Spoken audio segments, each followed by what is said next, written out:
우리의 눈을 밝혀 주옵소서라는 제목으로 하나님의 말씀 나누기를 원합니다.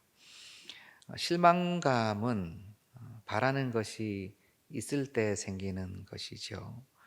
큰 실망감은 큰 기대감이 있을 때 큰 실망감이 생겨요. 기대감이 하나도 없으면 실망도 없습니다. 패배의 아픔은 경쟁을 했다는 것이고 경기장에 나갔다는 것이죠. 승리를 원했는데 승리하지 못했기 때문에 패배의 아픔이 있는 것입니다. 배신감도 마찬가지죠. 그 사람을 믿고 의뢰했는데 그렇지 않은 모습을 발견하고 보았기 때문에 배신의 감정이 드는 것입니다. 오늘 우리가 24장, 23장부터 우리 주님의 고난받으시는 모습 그리고 돌아가시는 모습을 말씀을 보고 읽으며 또 함께 가슴을 쓸어내리고 함께 아파하고 또 주님의 살아나심과 함께 다시 우리의 마음이 살아남을 느끼는데요. 그런데 24장 13절부터 본 엠마오 마을로 가는 두 제자는 굉장히 10년 가운데 실망감, 아픔, 또 일종의 배신감, 슬픔이 가득 차 있음을 보게 됩니다. 예루살렘에서 엠마오로 발길을 옮기고 있는 두 제자는 사실 거리가 그렇게 멀지 않아요. 서쪽으로 한 11km 정도 떨어져 있거든요. 그러면 좀 빨리 걸으면 2시간 정도, 물론 산길이나 험지라면 좀 다르겠지만요. 그들의 발걸음은 천근만근이었을 것입니다. 예수님께서 그들에게 가까이 다가가서 말을 거셨을 때도 그들의 눈이 가리워져서 예수님인지 알 수가 없었어요. 다만 성경 본문에 나중에 다시 보시면 예수님이 불렀을 때 그들이 슬픈 빛으로 이렇게 서 있었다, 머물러 있었다. 누가 부르니까 이렇게 돌아보는데 그 두 사람이 너무 슬픈 빛인 거예요. 너무나 당연하죠.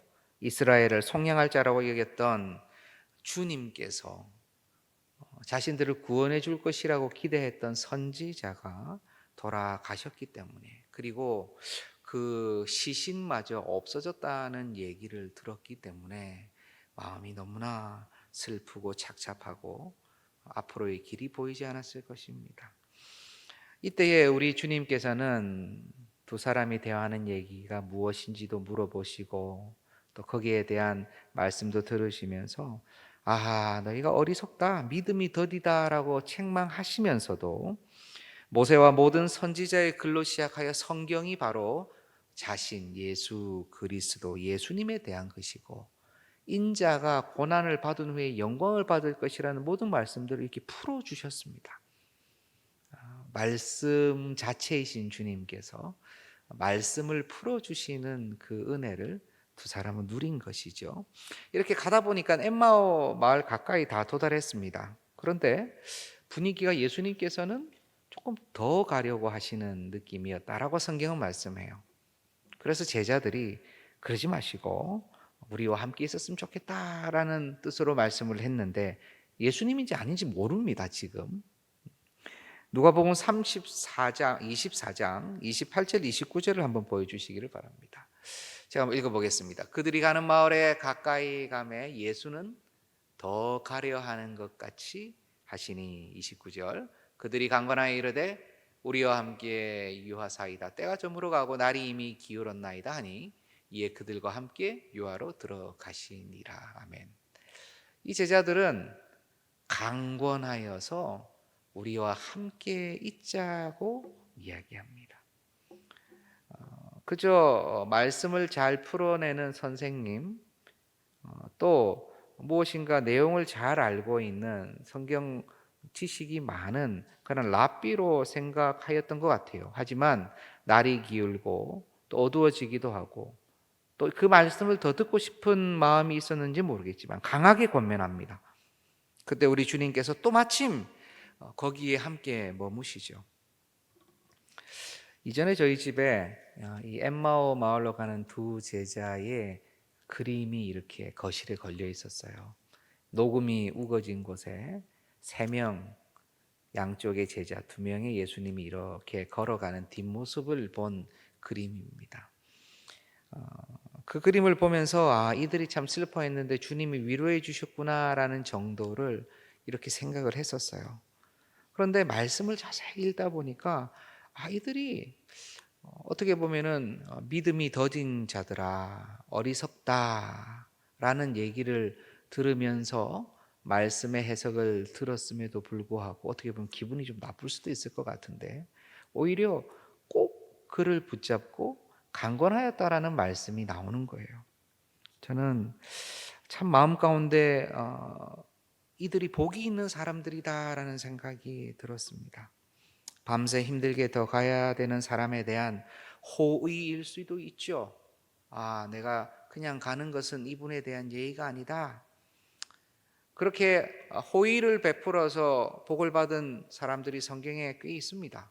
부지불식간에 천사를 대접한 사람들도 있고 또 정탐꾼을 잘 대접해서 온 가문이 생명을 건진 사람도 있죠. 우리 주님께서는 가난한 자, 연약한 자를 그냥 잘 돌봐주면 그것이 바로 나를 돌보는 것이다 라고까지 말씀을 하셨어요. 그래서 좋은 의미로 좋은 마음으로 누군가를 섬기고 돌보는 것은 귀한 일입니다. 복을 받는 일입니다. 그런데 마침 그렇게 귀한 마음을 발동을 했는데 그 대상이 누구였냐면 예수님이었다는 것이죠. 저는 이 기사를 알고 있는 우리 동산의 권속들이 다 복과 은혜를 받았으면 좋겠습니다. 참으로 그 은혜를 누렸으면 좋겠어요. 그러기 위해서는 많이 대접하고 섬기는 것도 귀하고 좋죠. 그런데 말씀이신 주님, 하나님의 말씀을 가르치는 자, 말씀의 자리, 그 자리를 강권하여서 나와 함께 할 수 있도록 해야 합니다. 내가 그 말씀의 자리로 가든지 말씀을 나에게 강권하여 내 옆에 두든지 우리는 강권하여 말씀과 함께 해야 해요. 그것이 바로 은혜 받는 비결이요 그것이 복 받는 통로입니다. 이 엠마오로 가는 두 제자도 하룻밤을 주님과 함께 있으면서 더 큰 은혜를 받는 거예요. 그저 말씀과 함께 하려고 했어요. 그저 이분이 조금 불편해 보였을 수 있어요. 멀리 가는 게.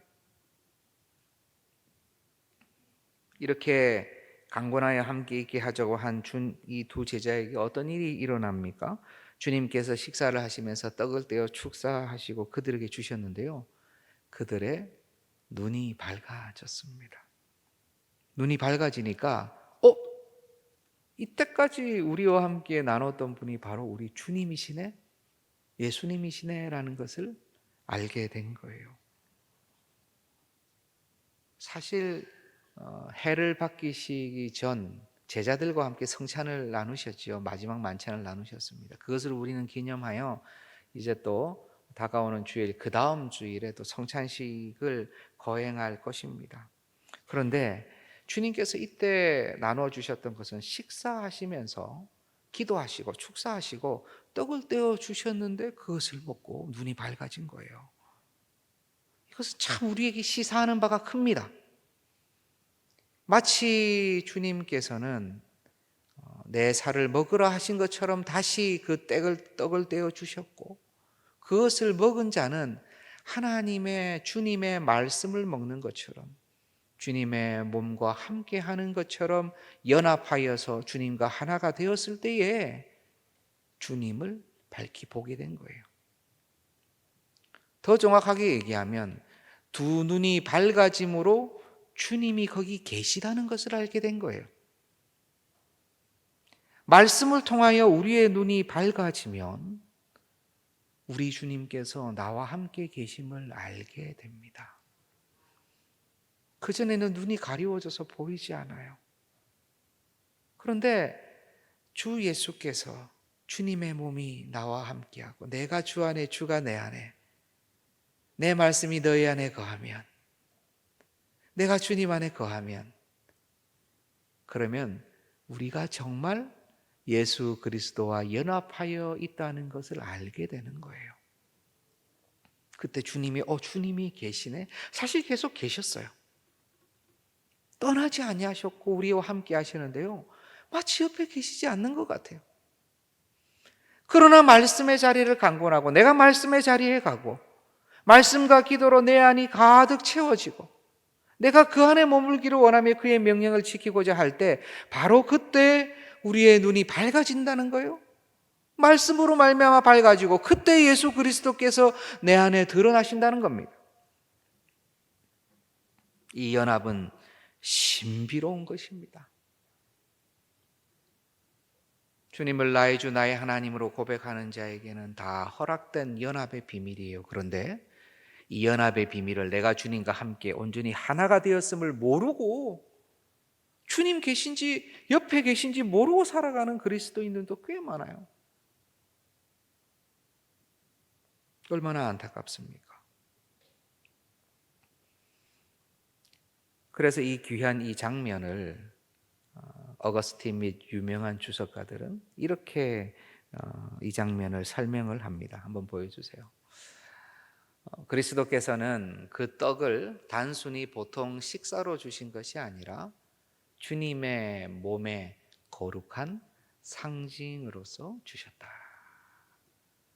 떡을 주셨을 때에 상징적인 의미가 있다는 거예요. 내 몸이다. 바로 나다. 말씀이다. 우리 주님께서 말씀, 로고스 그 자체이시니까요. 말씀을 먹고 주님의 몸과 하나가 되었을 때 진짜 연합되어 있음을 그때 연합이 되는 게 아니에요. 연합되어 있음을 주의 제자는 깨닫게 되어 있는 것입니다. 우리의 눈이 밝아지면 그리스도가 보여요. 저는 주님께서 사랑하시는 우리 모든 동산의 영가족들이 내가 주님과 연합되어 있구나 하는 것을 이 시간 다시 깨닫기를 간절히 소원합니다. 영안으로 우리의 눈이 열려 주님을 다시 볼 수 있는 은혜가 넘치길 소원해요. 눈이 밝아지면 우리 눈에 주님만 보이는 것이 아닙니다. 말씀이 성취됨을 깨닫게 됩니다. 아마 초대교회 성도들은 이 사건을 다 읽고 회람하면서 많은 말씀들을 생각했을 거예요. 특별히 요한복음 16장 16절에 보면 우리 주님께서 이렇게 말씀하십니다. 조금 있으면 너희가 나를 보지 못하겠고 또 조금 있으면 나를 보리라 하시니, 주님의 예언적 말씀이에요. 고난을 받고 잠시 무덤에 계실 때는 보지 못하나 부활하면 너희가 나를 보리라. 실제로 보게 됐죠. 실제로 다시 보게 돼서 부활하신 주님을 두 눈으로 보게 된 거예요. 예언의 말씀이 성취되었음을 깨닫게 됩니다. 눈이 열려서. 시편 119편 18절을 보겠습니다. 내 눈을 열어서 주의 율법에서 놀라운 것을 보게 하소서. 시편의 기자가 예언자적처럼 말씀처럼 내 눈을 열어 율법에서 놀라운 것을 보게 해달라고 기도하고 선포하였는데 그는 그 놀라운 것이 무엇인지 잘 몰랐을 수도 있어요. 그러나 우리는 이제 압니다. 율법의 완성자이신 예수 그리스도 우리의 눈을 열어서 그를 보게 되는 것이구나. 우리 주님을 보게 되는 것이구나. 주님은 이렇게 그들의 눈에 보여주시고 그리고 나서 마치 할 일을 다 하신 것처럼 즉시로 보이지 않게 됩니다.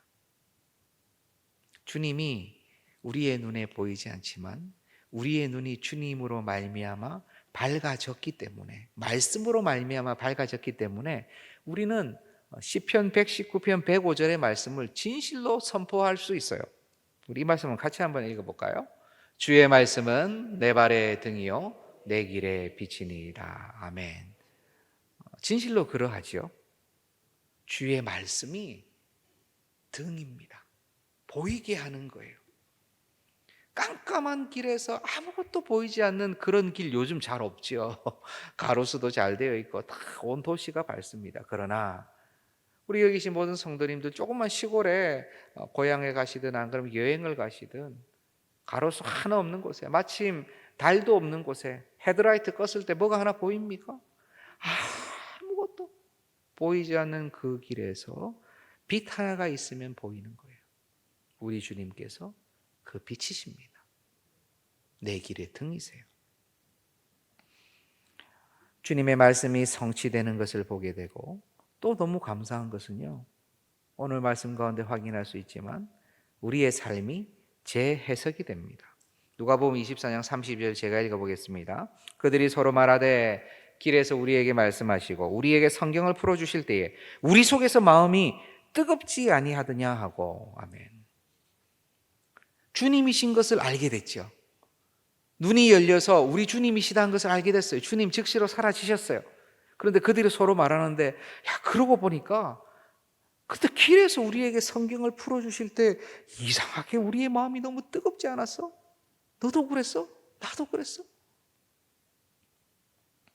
그때 마음이 막 뜨거웠던 그 경험을 아마 그 당시에는 왜 이렇게 이게 심장이 뜨겁지? 왜 이렇게 울렁울렁하고 이렇게 그냥 내 어떤 마음이 이렇게 충족이 되지? 야, 이상하다. 공기가 좋은가? 똑같은 사건을 지나왔지만 주님께서 그 눈을 열어 예수 그리스도를 보게 하셨을 때에 지나온 그 사건이 어떻게 해석이 됩니까? 바르게 재해석이 되는 거예요. 저는 우리 동산의 권속들도 마찬가지일 것이라 생각합니다. 우리 주님 만나고 은혜 받고 사명 받고 이 땅에서 이렇게 걸어가시는 동안 어릴 때에, 청년의 때에 지나온 모든 어려움들, 고생들, 눈물들, 회한들, 또 어떤 때는 인생에서의 성공이나 좋은 일들조차도 그저 슬픈 일로, 어려운 일로, 그저 잠시 좋았던 일이 아니라 그리스도 안에서 재해석되지 않습니까? 당연히 재해석되죠. 그렇게 어려웠을 때도 우리 주님 함께 해주셨구나. 그 일을 통해서 나에게 지금 이렇게 은혜를 주시는구나. 나에게 감사의 마음 넘치게 해석해 주시는구나. 그렇게 내가 어려워서 밥을 못 먹을 정도로 힘들었지만 그 일을 통해서 우리 주님께서 내게 은혜 주시니 지금 밥 못 먹는 자들을 보면 눈물이 나고 돕고 싶고, 모든 과거의 일, 좋은 일, 나쁜 일, 우리 주님께서는 그것을 재해석할 수 있는 은혜를 주시는 것입니다. 저는 과거의 일뿐만이 아니라 지금의 상황도, 지금의 삶도 성령 안에서 우리 주님께서 재해석해 주실 것이라 확신해요. 지금 동산의 권속들 가운데 핍절한 분들이 계십니다. 일이 풀리지 않고 함께 읽은 기도의 제목도 있지만 마음이 아프고 사랑하는 가족이 아파서 눈물로 기도하는 분들도 계세요. 이번 주간 병원에서 어려운 얘기를 듣고 얼굴로는 웃으면서 주님께서 어떻게 해주시겠죠라고 하지만 마음을 치며 두려워하고 주님 앞에 간절히 기도하는 가정들도 있습니다. 저는 간절히 기도합니다. 우리 동산의 권속들의 모든 가정에 눈을 밝혀 주옵소서. 지금 현실의 어려움과 상황의 모든 부분들이 말씀 안에서 재해석되게 하여 주옵소서. 주님께서 어떻게 이루어 나가실지에 대한 기대감과 소망이 우리 안에 풍성하기를 소원합니다. 마지막으로 우리의 눈이 밝아지면 우리는 은혜의 자리로 돌아가게 돼요. 누가복음 24장 33절을 함께 봅시다. 제가 봅니다. 곧 그때로 일어나 예루살렘에 돌아가 보니 11 제자 및 그들과 함께한 자들이 모여 있어. 아까 예수님을 그냥 여기서 거합시다, 유합시다라고 했을 때 그 이유가 날이 너무 늦었다는 거예요. 이제 밤이 이제 다가왔다는 것입니다. 시간이 너무 오래됐다는 거예요. 하루가 거의 끝나간다는 것입니다. 그런데 예수님께서 드러나시고 그들이 예수님을 알아보고 예수님께서 갑자기 또 보이지 않게 되시고 그때에 그들은 그때로 일어나 즉시로 일어나 다시 예루살렘에 돌아갔어요. 예루살렘에서 왜 나왔습니까? 그것은 슬픔의 도시요, 회한의 도시요, 실망의 마을이요, 마음이 깨어지는 장소입니다. 그곳을 도망치듯 나와서 엠마오로 가고 있었던 거예요. 그런데 우리 주님을 만났어요. 주님 살아계심을 확인했습니다.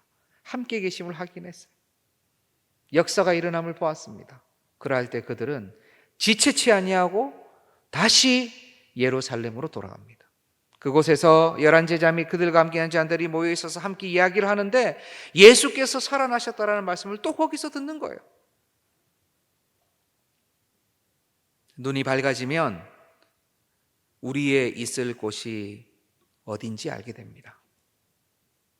그것이 혹 위험하고 힘들더라도 은혜의 자리라면 그곳에 머물려고 하게 됩니다. 그것이 비록 몸이 지치고 마음이 때로는 시험을 받을 수 있다 하더라도 주님께서 보내신 소명의 자리요, 형제와 자매와 함께 할 수 있는 그 자리라면 그곳으로 다시 돌아가게 됩니다. 주님을 만나면 그렇게 돼요. 눈이 밝아져서 우리의 연합의 비밀을 알게 되면 그렇게 됩니다. 우리의 삶이 재해석되고 성령 안에서 말씀이 성취되는 것을 바라보게 되면 다시 은혜의 자리로 돌아가게 돼요. 도망치고 힘들고 어려워서 겁쟁이의 마음으로 나왔던 두 제자는 다시 전사의 심정으로 예루살렘으로 가게 되는 거예요. 이전에 그림을 보았을 때 저는 그렇게 다시 예루살렘으로 돌아간 것도 몰랐습니다. 그냥 그랬구나. 주께서 사랑하시는 동산의 영가족 여러분, 말씀을 강권하여 가까이 함으로 우리의 눈이 다 밝아지기를 소망합니다. 온라인으로 함께 하시는 모든 처처에 흩어져 있는 모든 권속들도 그러하기를 소망합니다. 연합의 비밀을 절실히 느끼고 주의 말씀이 성취되는 것도 보시고 내 인생과 우리 가정이 말씀 안에서 재해석되는 것도 관찰하시고 다시 은혜의 자리로 돌아오시기를 바랍니다. 예배를 잊은, 예배를 상실한 많은 세대들과 많은 가족들이, 영가족들이 그렇게 다시 이곳 은혜의 자리로 함께 와 함께 소명과 사명을 감당하는 그 놀라운 은혜가 이번 11월 달에도 풍성하기를 소원합니다. 우리 모두 11월 달 증인의 삶으로 힘차게 승리하시기를 바랍니다.